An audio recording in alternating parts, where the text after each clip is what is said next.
Prefeitura Municipal de Cuiabá. Olá, como vocês estão? Tudo bem? Eu sou a professora Silma, estou de volta para mais uma aula com os estudantes do 9º ano. O tema da nossa aula de hoje é usando figuras de linguagem na construção do texto.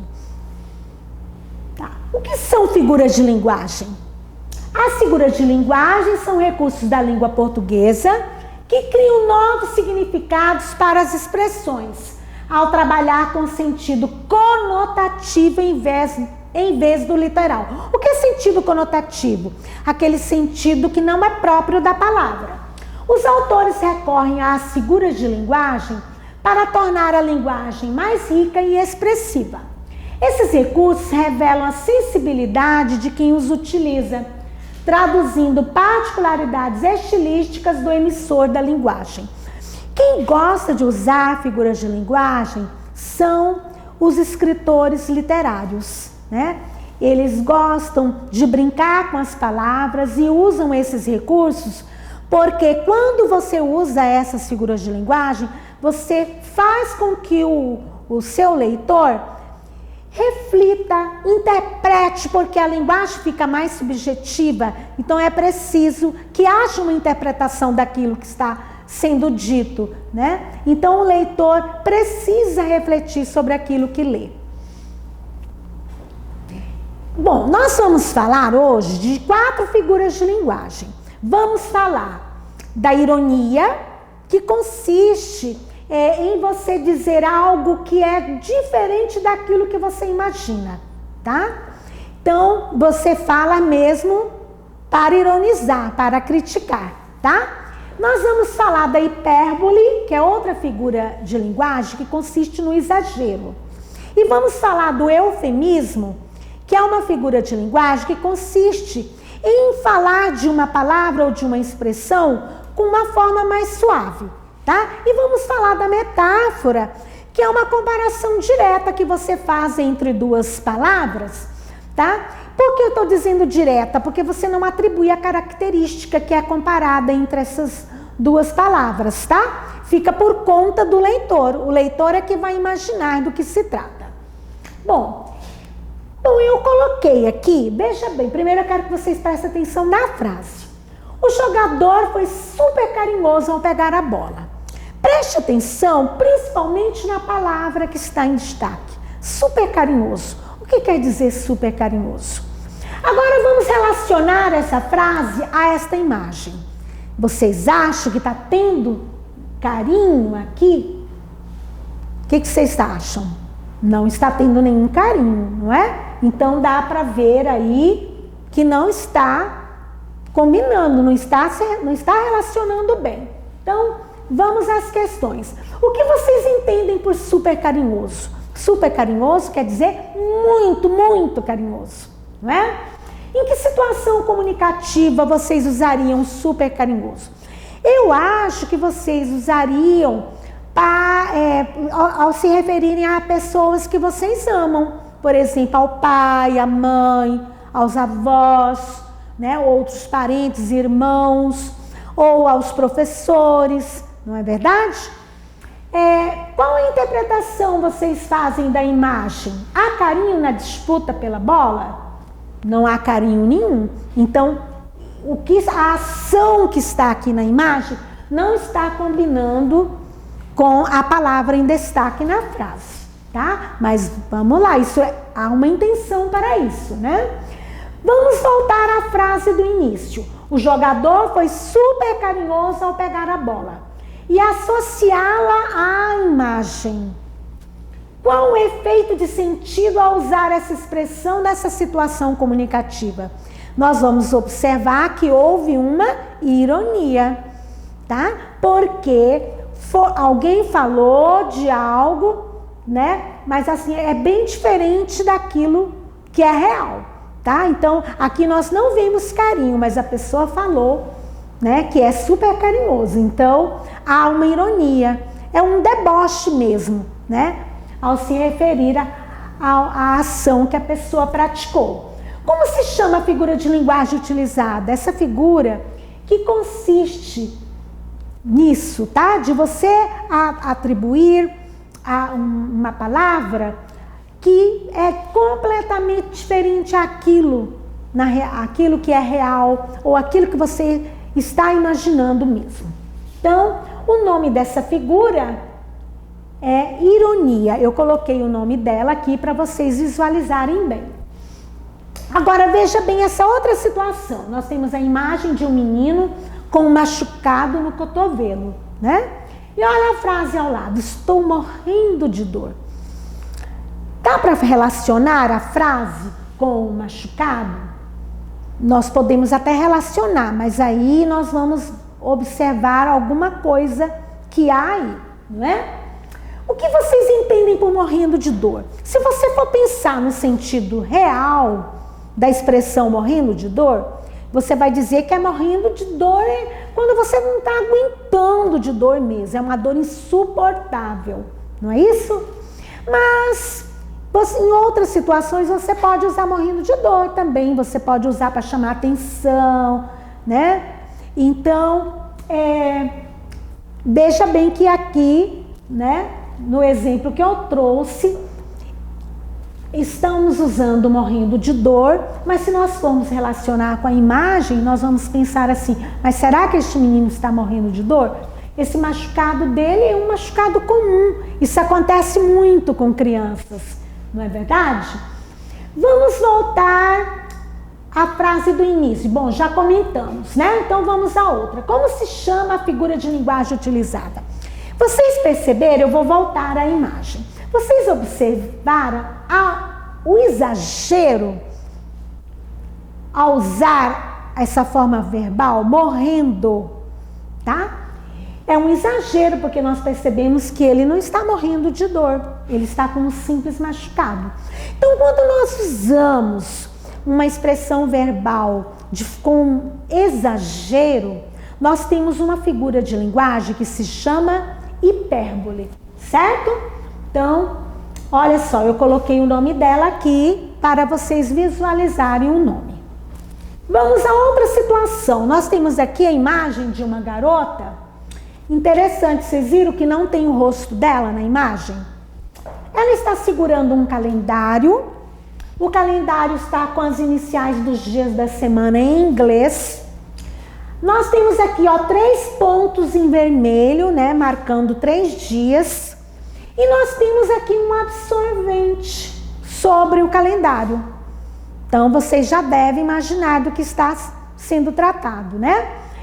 Não só as meninas, os meninos também já perceberam de que se trata.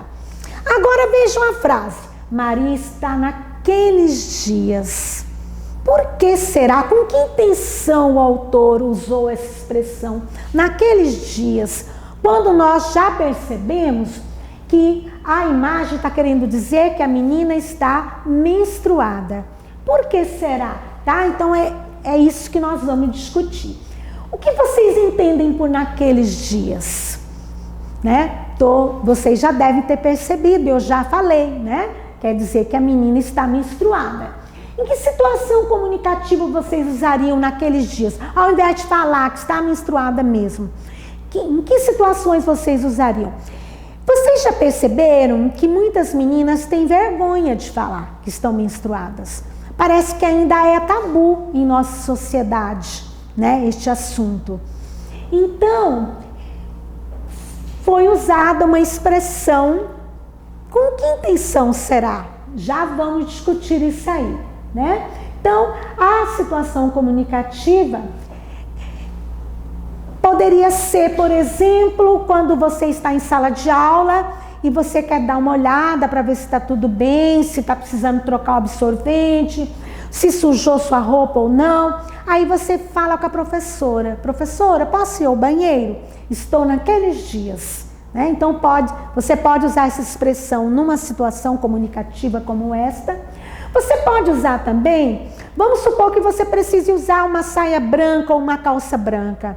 Aí você fala: eu não vou usar roupa branca porque eu estou naqueles dias, tá? Vocês devem estar imaginando aí outras situações comunicativas. Eu pensei nessas duas, tá? Observe a imagem. Qual a interpretação que vocês fazem dela? Olha lá a imagem. Por que será que essa menina está sem o rosto? Justamente para mostrar que ela sente vergonha de falar que ela está menstruada. Então ela está se escondendo, tá? Vocês viram que interessante? Vamos voltar à frase do início. Maria está naqueles dias e associá-la à imagem? Tá? Como nós vamos associar? Então nós vamos dizer que quem escreveu a frase preferiu usar a expressão naqueles dias para suavizar a situação de que ela está menstruada, a menina está menstruada, porque ela tem vergonha de dizer, tá? Porque ela prefere não dizer, tá? Ela prefere usar palavras para suavizar essa situação.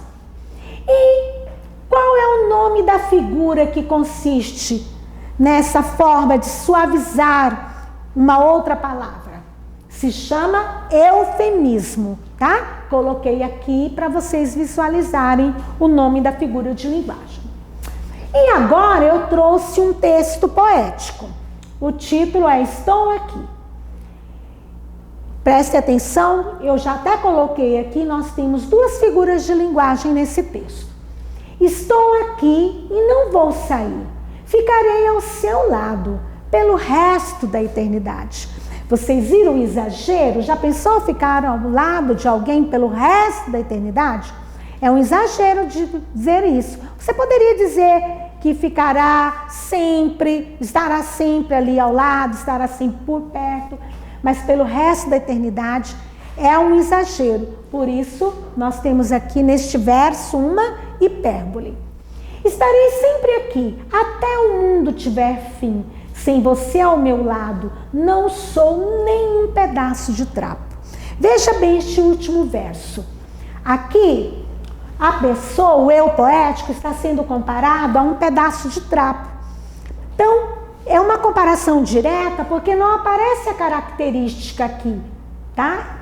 Que está usando para comparar o eu poético com um pedaço de trapo. Fica por conta da imaginação do leitor, né? Vai pensar, o que é um pedaço de trapo? Tá?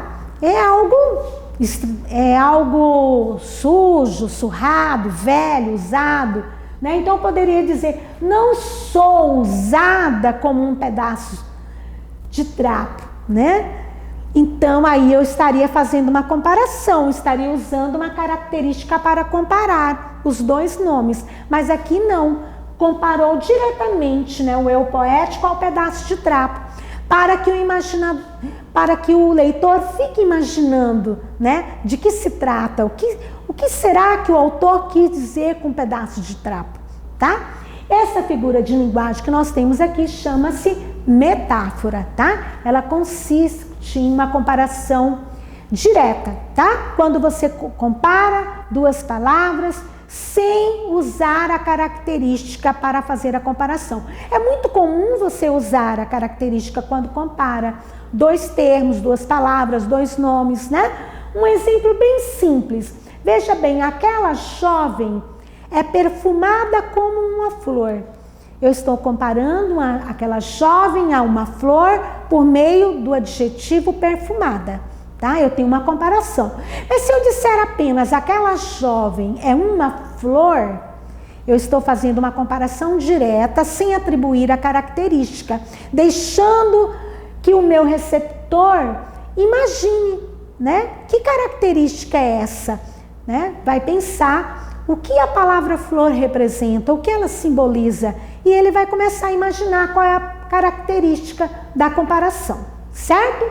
Então, nós vimos hoje 4 figuras de linguagem, tá? Nós vimos a ironia, hipérbole, eufemismo e metáfora. Eu gostaria que vocês pesquisassem para aprofundar mais sobre este tema, tá? E ainda não terminamos.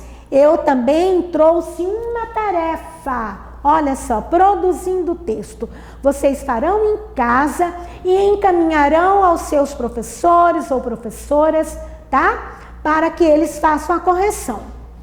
Produza um mini diálogo uma ou duas falas para cada personagem, viu? É um mini diálogo mesmo, é bem curtinho.